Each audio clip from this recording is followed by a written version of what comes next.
Hey guys, how you doing? What's up? This is my first ever movie review. Yes. Clap, whatever. Thanks for being here. Thanks for watching. And today we're talking about probably one of my favorite series of all time, but this is the fourth iteration. This is Toy Story 4. Now, if you guys aren't familiar with this movie, there's 4 of them. This is the 4th one, obviously, Toy Story 4. The first one was released in 1995. Second one was released in 1999.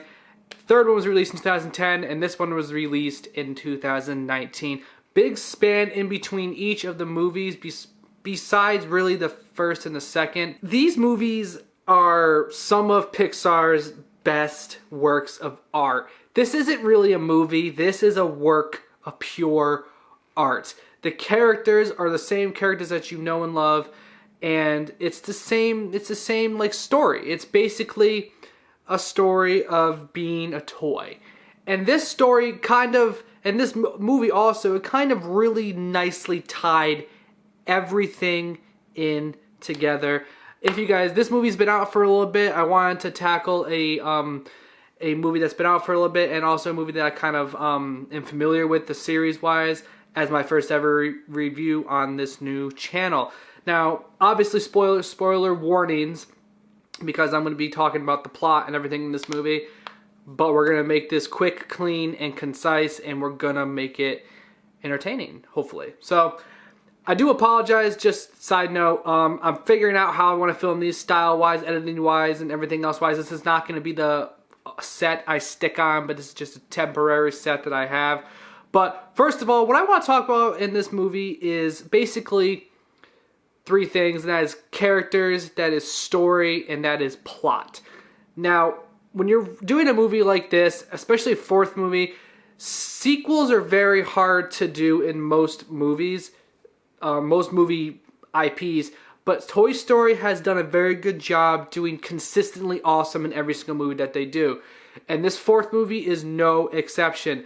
The characters in this movie are lovable, they're relatable, they're basically the characters that have been in every movie, but you can see that they've grown.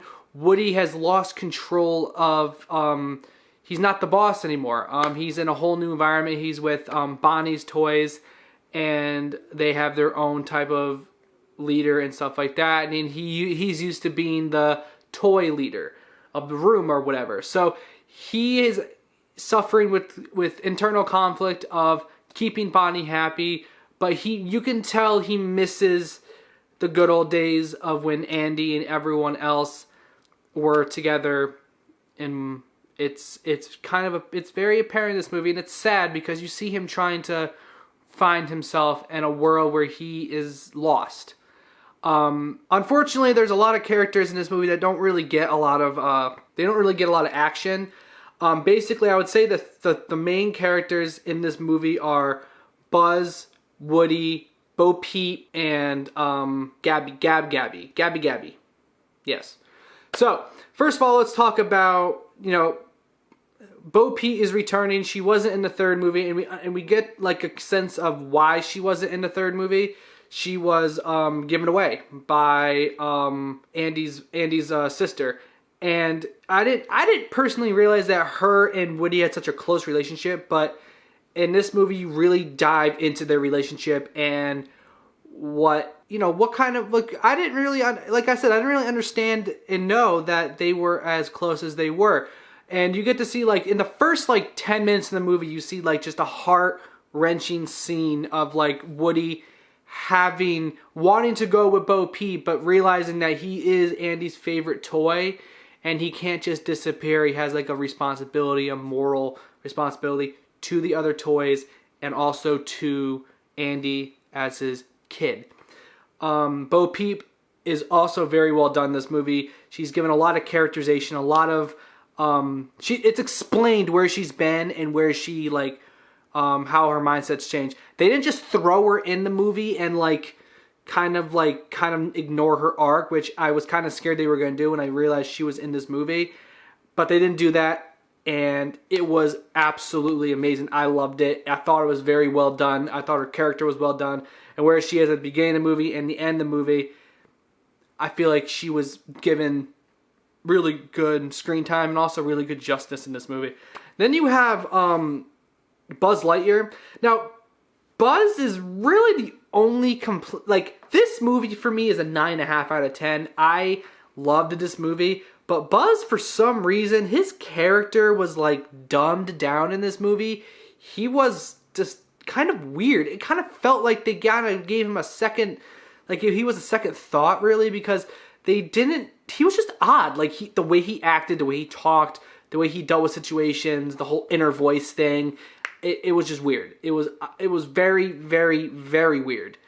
And the other character is the villain, but not really a villain.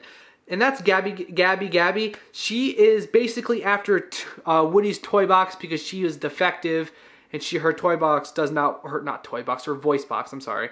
And her voice box does not work, and she thinks this prevents her from getting a child to love her. So her arc in the movie is actually very sad also, and it's very expertisely, that's not a word, but it was very well written, and I appreciate that. I hate poorly written villains, or the people that are supposed to be villains. But she was very, like, it explained that she wanted, and when she finally got the kid that she thought she wanted, that kid didn't want her. And then she finally found someone who was as lost as she was, and she finally got her kid and her happy ending. And her character wasn't really a villain. She wasn't really an antagonist. She was just someone looking for acceptance and to be found after being lost so long in the world. And one other character in this movie is Forky. This character is weird because I wasn't really kind of attached to this character, and Forky is basically, if you haven't seen the movie, Forky is basically Bonnie's coping mechanism for having to go into school or kindergarten basically, and she makes this spork character whose name is Forky. Now, the plot of this movie is very, very simple, but it's very emotional at the same time. Forky is basically created, like I said, for Bonnie to help her transition into school, but Forky doesn't want to go to school, or doesn't want to be a toy, I'm sorry, and he keeps on trying to neglect that certain aspect. But Woody is so bent on just saving and preserving and taking care of Bonnie, and that's like a noble, it's his noble arc in this movie, and I absolutely love it. I think it's very well done. I think it's amazing the way they dealt with the plot in this movie, because then you also have Bo Peep and Gabby.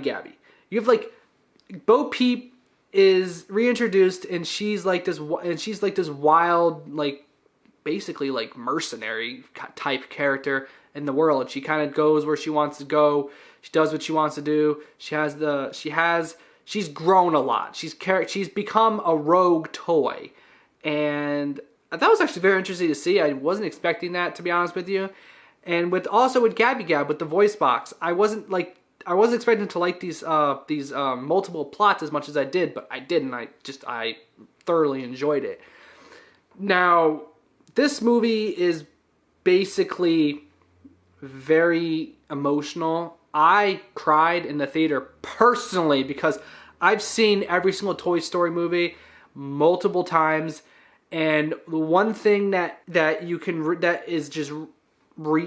can tell in all these movies, the main theme is family and friendship. And the whole song, "You Got a Friend in Me," it's so, because we've seen these characters together for so long, almost, like, honestly, as old as I am. I mean, I was born in 95, and that was the year that Toy Story 1 came out. So 24 years these characters have been together, and at the end of this movie, Woody decides to stay with Bo Peep and live life as a lost toy.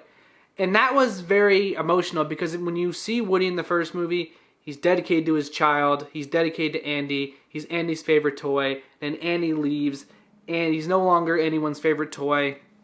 He's kind of put into the back burner, and he's kind of not played with as much. And this makes him feel insignificant. It makes him feel lost. It makes him feel unwanted. And they did a good job on making you feel like they made you feel that way for him. And it is just, I loved to see him go on his own path, but also hit the scene at the end of the movie where he is just leaving and he's saying goodbye to all these toys that he has been basically family with for years and years and years, decades, really. It was sad. It was very sad. It was very emotional, and I did not handle it very well. But this is my first movie review on Toy Story 4. I'm gonna get this, like I said, guys, I'm gonna get this down. I'm gonna have notes from now on. I'm kind of just freewheeling this. I kind of just want to make sure and do this, you know, just do kind of like a rough cut. But I haven't decided how I'm going to rate these movies yet, but this movie you definitely need to go see. It's not even like, you don't even have to be a fan of animation. You just have to be a fan of storytelling, and you just have to be able to want to have an emotional and just a good time in the theater. This is that movie. If you haven't seen this movie, it's been out for a little bit, but if you haven't seen this movie, please go see it.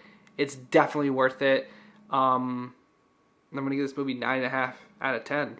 So, yeah. Thank you guys for watching, and I'll get to you guys next week for another movie review.